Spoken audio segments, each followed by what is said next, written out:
The legislation I just laid down is called the Healthcare Freedom Act, and it restores freedom to Americans that Obamacare took away. It does so in a number of ways. First, the Healthcare Freedom Act repeals the core pillars of Obamacare. It eliminates the so-called individual mandate that forces many Americans to buy Obamacare insurance they don't want, can't afford, or can't use, and taxes those who don't. It also repeals the employer mandate that cuts hours, take-home pay, and job opportunities for workers.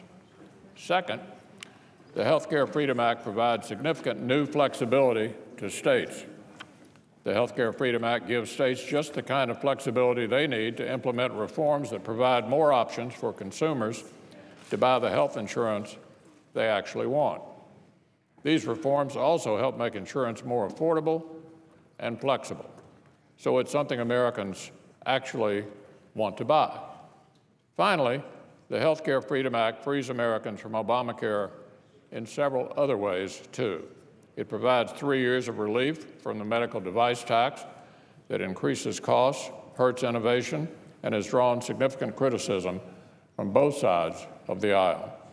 It expands for 3 years the contribution limits to health savings accounts so Americans can better manage their health costs and pay down more of their medical expenses, like prescriptions, with pre-tax dollars.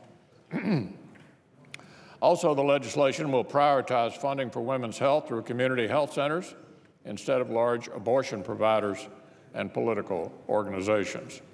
The American people have suffered under Obamacare for too long. It's time to end the failed status quo.